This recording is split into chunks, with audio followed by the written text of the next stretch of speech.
আসসালামু আলাইকুম।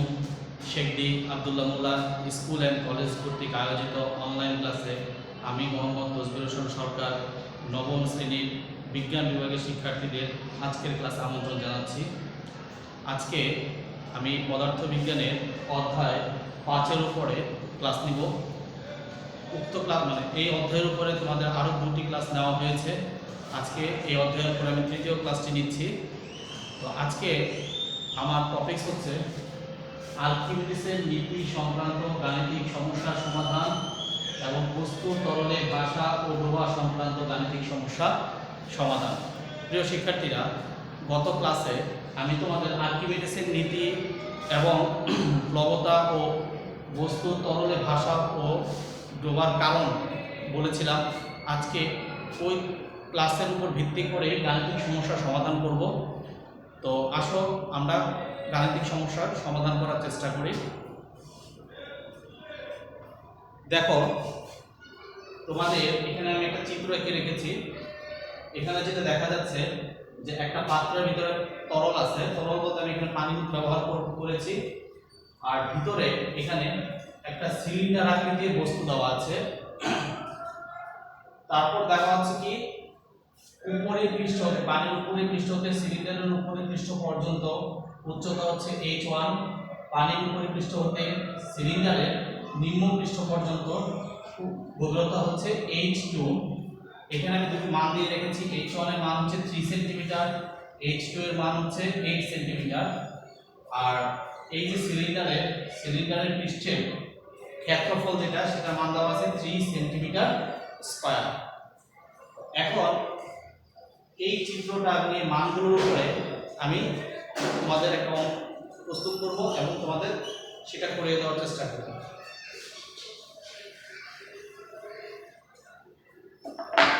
এখান থেকে আমরা কি সৃজনশীল বা কি প্রশ্ন করতে পারি। ধরো ঘটে একটা প্রশ্ন করা যেতে পারে যে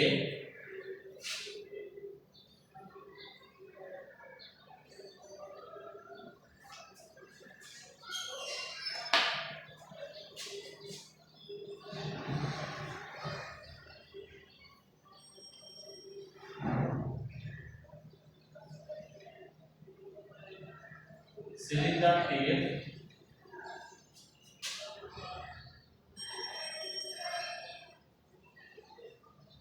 উপরিপৃষ্ঠে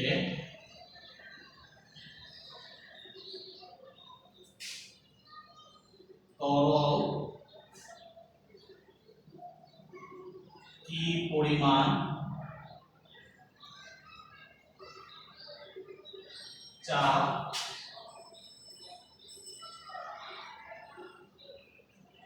প্রয়োগ করবে।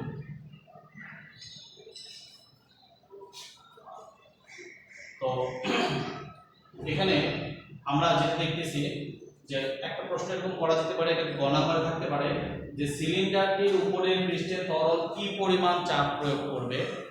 তো প্রিয় শিক্ষার্থীরা, আমি তোমাদের এই অধ্যায়ের প্রথম যে লেকচারটি নিয়েছিলাম সেখানে আমার একটা টপিক ছিল তরলের অভ্যন্তরের চাপ। সেখানে আমি দেখিয়েছি যে তরলের অভ্যন্তরের চাপের যে রাশি সেটা ছিল P = H rho g। এই অঙ্কটির সমাধান আমরা ওই সূত্র দিয়ে করতে পারবো। অর্থাৎ এটা সমাধান করতে গেলে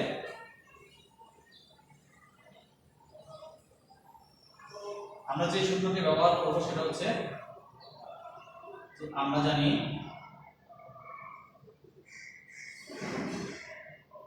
P = H rho g। P = H rho g। এখানে আমার H বলতে আমরা যেটা বোঝাবো সেটা হচ্ছে এই H1 যেটা উপরের পৃষ্ঠ। তাহলে আমি এখানে P1 দিয়ে রাখলাম। তো H1 = 3 সেন্টিমিটার = 0.3 × 10⁻² মিটার। এরপরে যেটা আসছে সেটা হচ্ছে রো। এটা হচ্ছে তরলের ঘনত্ব। তরল আমি এখানে কি ব্যবহার করেছি? পানি। এখানে আমরা আরেকটা মান দিয়ে রাখি। ধরো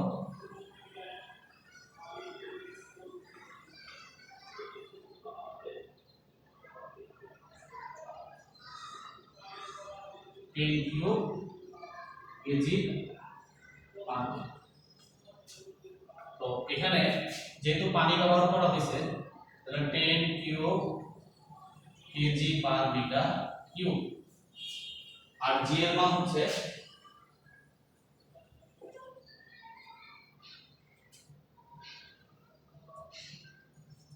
9.8 মিটার পার সেকেন্ড স্কয়ার। এখন এই মানগুলো বসাই দিলে আমার অঙ্কটা হয়ে যাচ্ছে, অর্থাৎ 3 * 10 ইনভার্স 2 10 কিউব ইনটু 9.8, তাহলে এটা কত আসছে?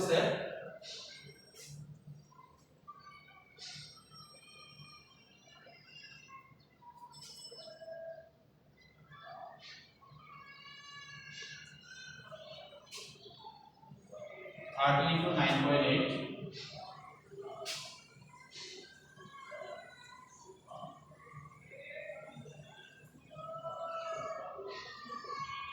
294 প্যাসকেল, 294 প্যাসকেল।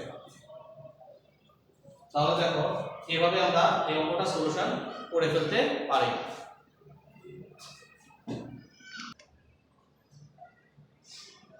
তো আমরা এই প্রথম অঙ্কটি সলিউশন করে ফেললাম।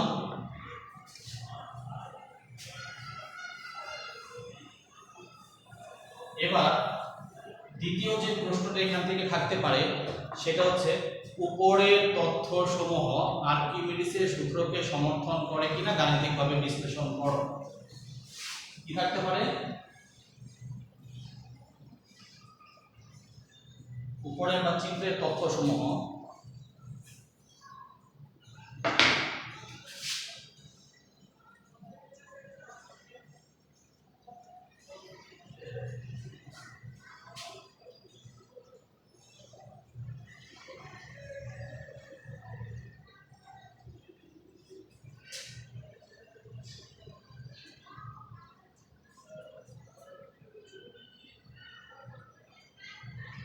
সূত্র অথবা নীতিকে সমর্থন করে কিনা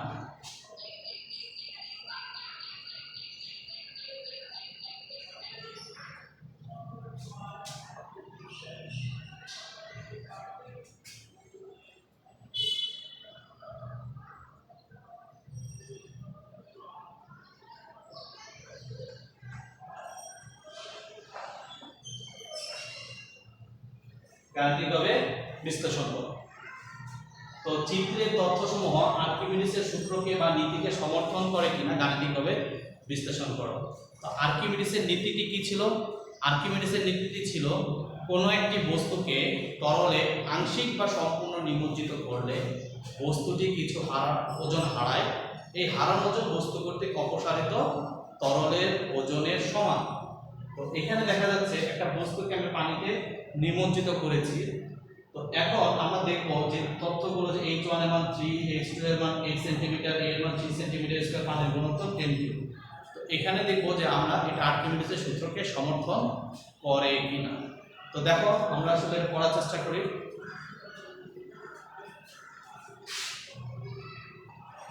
এটা সমাধান আমরা কিভাবে করব?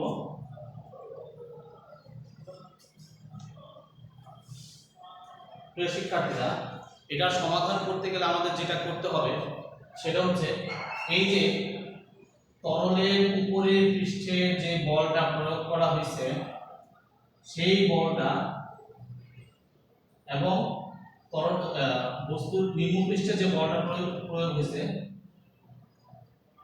এই দুটো বল আমাকে আগে বের করে নিতে হবে। অর্থাৎ এই F1 এবং F2 এর বলটা আমাকে বের করে নিতে হবে। তো আমরা এটা বের করি। দেখো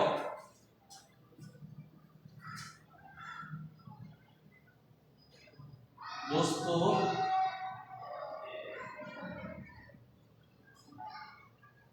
উপরের পৃষ্ঠে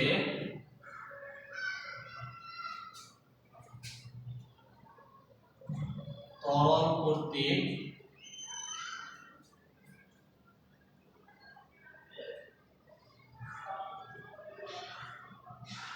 প্রয়োগকৃত নিম্নমুখী বল F1 is equal P1A। তো A হচ্ছে ক্ষেত্রফল আর P1 আমরা গ নম্বরে P1 এর মানটা বের করে রেখেছি, সেটা হচ্ছে 294 ছিল 294 ইনটু 3, এটা 3 টা কিসে দেওয়া আছে সেন্টিমিটার স্কয়ারে, তাহলে এটা যদি মিটার স্কয়ারে নিতে হয় তাহলে 10 ইনভার্স 3 দিয়ে 4 দিয়ে গুণ করে দিতে হবে, এটা নিউটন। তাহলে কত আছে দেখো, চলো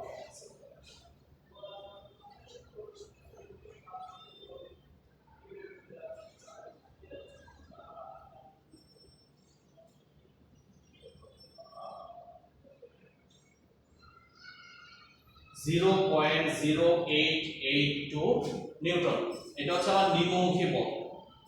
ঠিক তেমনি আমরা বস্তুর নিম্ন পৃষ্ঠে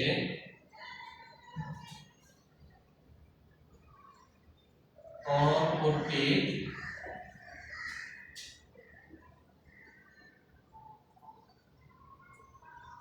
প্রয়োগকৃত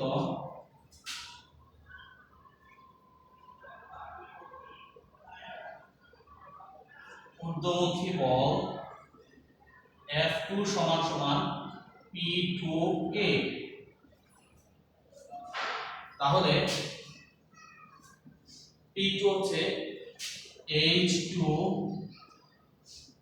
rho GA,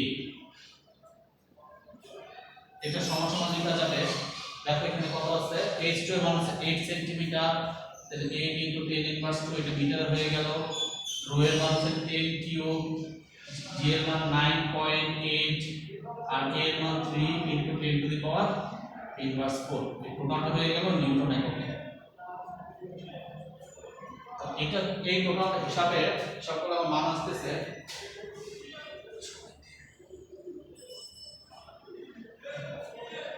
0.2352 নিউটন, 0.2352 নিউটন। তাহলে আমরা এই F1 এবং F2 এই দুটোর মান আমরা বের করে ফেললাম। এবার আমাদের হারানো ওজন বা প্লবতার মানটা বের করতে হবে।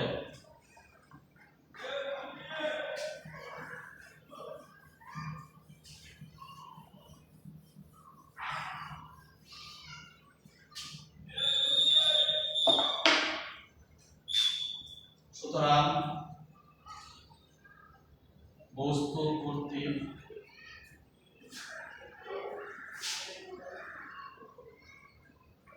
তরলে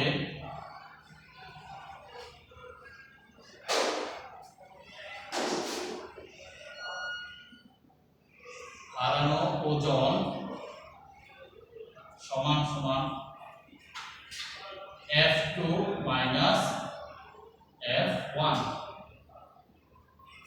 তাহলে F2 এর মান কত পেয়েছি 0.2352 মাইনাস F1 এর মান পেয়েছিলাম 0.0882 নিউটন, সমান সমান আমরা লিখতে পারি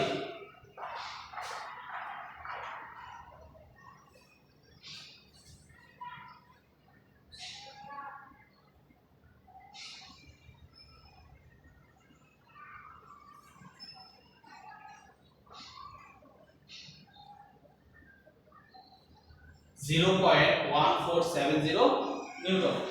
বস্তু কর্তৃক তরলে হারানো ওজন হচ্ছে 0.1470 নিউটন। এখন এই হারানো ওজন কিসের সমান হবে, বস্তু কর্তৃক অপসারিত তরলের ওজনের সমান হবে। তো আমরা বস্তু কর্তৃক অপসারিত তরলের ওজনটা কত, যদি তোমাদের মনে না থাকে তোমরা লেকচার 22টা ভালো করে আবার দেখে আসবে, দেখে তারপরে অঙ্কগুলো সমাধান করার চেষ্টা করবে।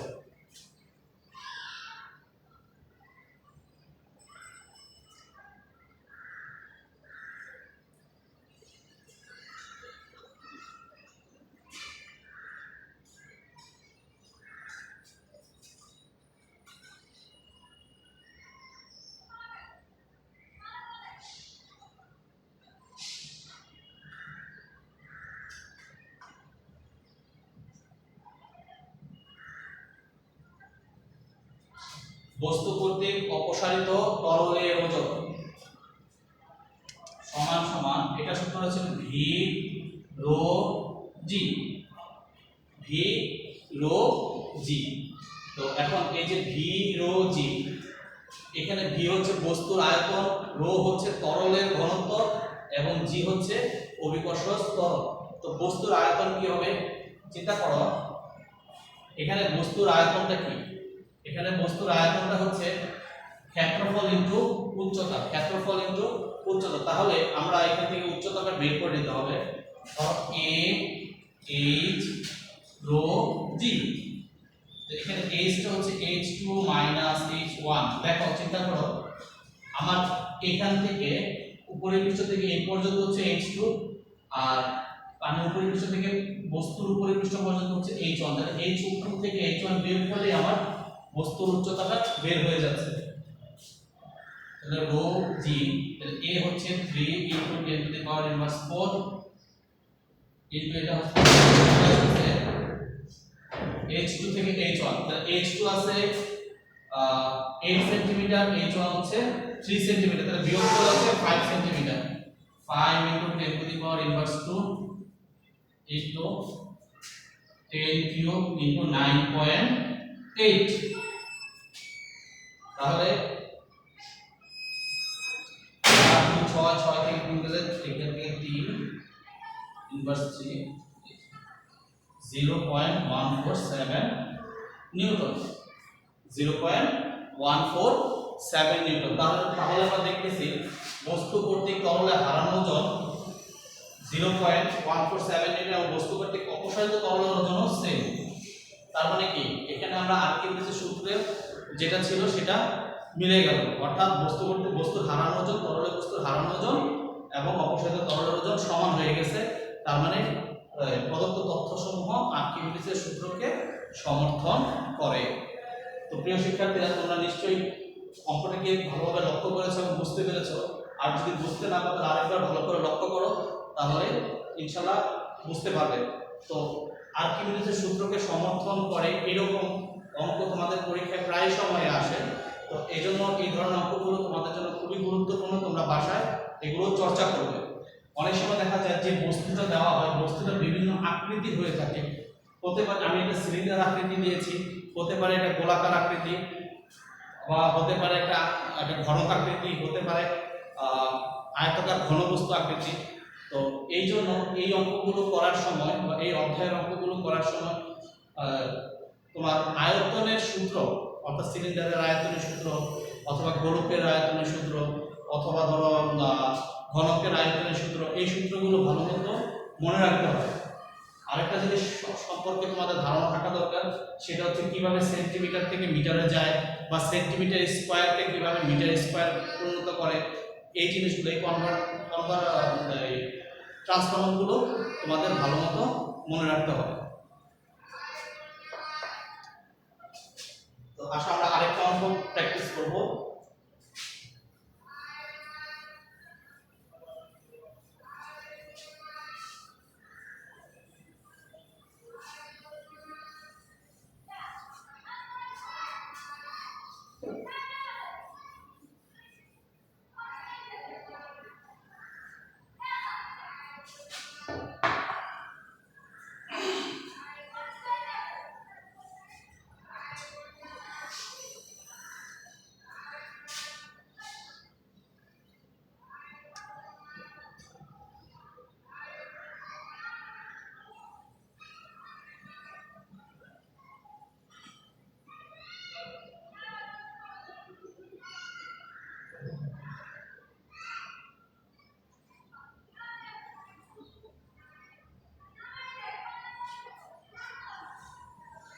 ধরে নাও এটা একটা আয়তাকার ঘনবস্তু, এটা দৈর্ঘ্য a, প্রস্থ b, উচ্চতা c, a b c। তো এই ঘনবস্তুটার আমি a b c এর কিছু মান দিয়ে দেব। ধরো a হচ্ছে 10 সেন্টিমিটার, b হচ্ছে 4 সেন্টিমিটার, c হচ্ছে 6 সেন্টিমিটার। ঠিক আছে। আর এই বস্তুটার ক্ষেত্রে আমরা যে মান, আরেকটা মান আমি এখানে দিয়ে দিব, সেটা হচ্ছে ধরো এই বস্তুটার ওজন, বস্তুর ওজন 1.8866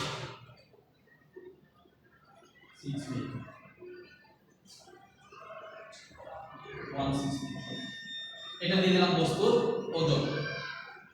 তো এখন তাহলে আমরা দেখতেছি একটা আয়তাকার ঘনবস্তু যার দৈর্ঘ্য, প্রস্থ এবং উচ্চতা এই তিনটা জিনিস দেওয়া আছে এবং দেওয়া আছে বস্তুর ওজন। তো এই বস্তুটাকে আমি যদি তরলে ছেড়ে দিই তাহলে কি অবস্থা থাকবে? বস্তুর কি তরলে ডুবে যাবে নাকি ভেসে থাকবে? এই ধরনের একটা অঙ্ক আমি সলিউশন করবো। আমি দুইটা তরলে ছাড়বো, দুই ধরনের তরলে। ধরে না তরল এ, দুইটা পাত্র দেওয়া আছে,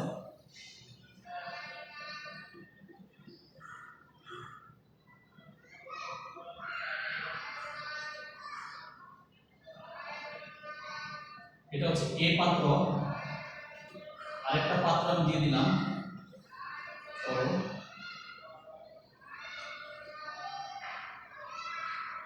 এটা হচ্ছে আমার বি পাত্র। ঠিক আছে, এ পাত্রের ঘনত্ব অর্থাৎ রো এ 1 গ্রাম per CC, rho B 0.8 gram পার। এখন প্রশ্ন হচ্ছে যে এই যে বস্তুটা, এটা আমি এ পাত্র এবং বি পাত্রের তরল, দুটো তরলে ছেড়ে দেব, কোন তরলে কি অবস্থায় থাকবে সেটা আমরা বের করব। অর্থাৎ এ তরলে ছাড়লে এটা কিভাবে থাকবে, ভেসে থাকবে না ডুবে যাবে, ভেসে থাকলে কতটুকু বা ভেসে থাকবে, আর বি পাত্রের ক্ষেত্রে একই কি অবস্থায় থাকবে সেটা আমরা বের করব।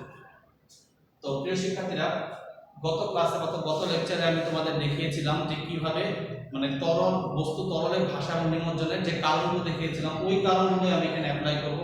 যেহেতু তরলের ঘনত্ব দেওয়া আছে, তাহলে আমাদের এখন কাজ হবে এই বস্তুর ঘনত্বটা বের করা। বস্তুর ঘনত্বটা বের করব, বস্তুর ঘনত্বটা বের করে তারপরে আমরা দেখব দুইটা ঘনত্বের মধ্যে তুলনা করে দেখব যে বস্তুটা কি অবস্থায় তরলে থাকবে। তো আমার ঘনত্ব বের করতে গেলে যে বিষয়টা আমাদের লাগবে, ঘনত্বের সূত্র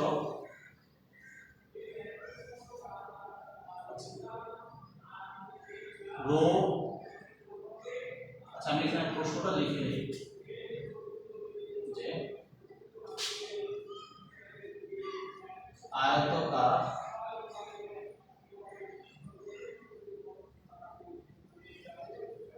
ঘনবস্তুটি এ ও বি পাত্রের তরলে ছেড়ে দিলে কি অবস্থায় থাকবে?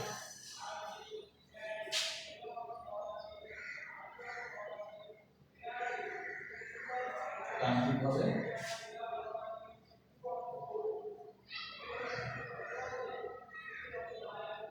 বিশ্লেষণ করব। তো এখন আমাকে এই প্রশ্ন উত্তরটা দিতে গেলে আমাকে যেটা করতে হবে, ওই যে বললাম যে আগে আমরা বস্তুটার ঘনত্ব বের করে নিই। তো বস্তুটার ঘনত্ব কত দেখো, ঘনত্বের সূত্র থেকে আমরা জানি যে রো সমান সমান m divided by v, rho সমান সমান m ডিভাইডেড বাই v। তাহলে এখানে বস্তুর ভর তো সরাসরি দেওয়া নেই, আছে বস্তুর ভর দেওয়া নেই, দেওয়া আছে বস্তুর ওজন। তো আমরা জানি ওজন w is equal to mg, তাহলে m is equal to w by g, তাই না? তাহলে এখানে w এর মান হচ্ছে 1.8816 আর g এর মান হচ্ছে 9.8।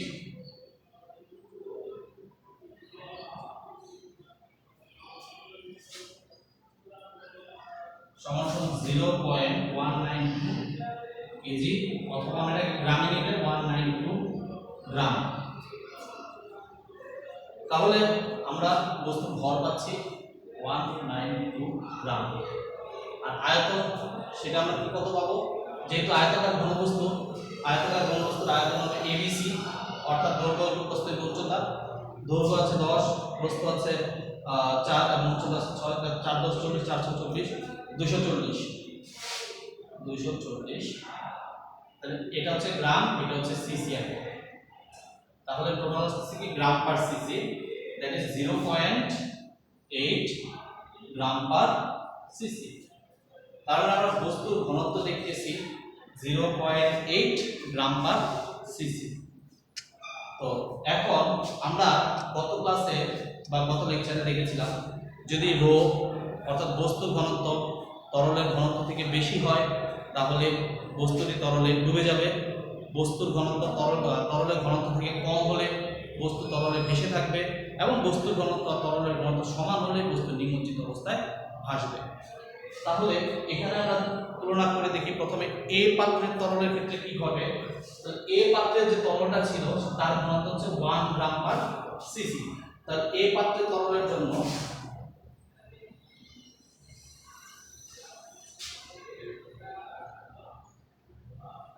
আমরা দেখতেছি যে rho is less than rho A, তাই না? কারণ এ পাত্রের তরলের ঘনত্ব হচ্ছে 1 আর এখানে হচ্ছে 0.8। তার মানে কি বস্তুটি পানিতে ভেসে থাকবে, তার মানে বস্তুটি পানিতে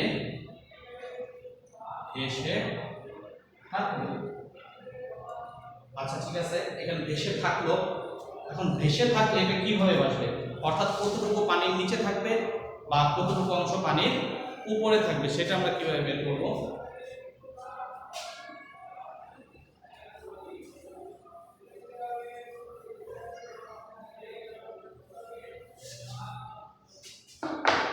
তাহলে আমরা কি করব, সরি পানি না, তরলের নিচে থাকবে, তরলের নিচে থাকবে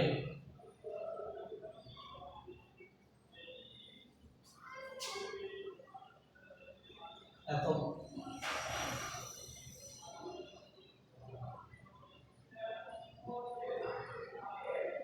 অর্থাৎ বস্তুটি তার আয়তনের 80% থাকবে তরলের নিচে, 80% থাকবে তরলের নিচে, তাই না?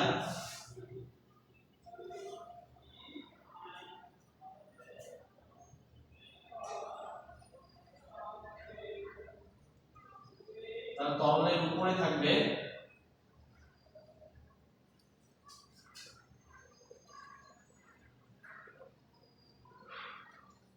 20%।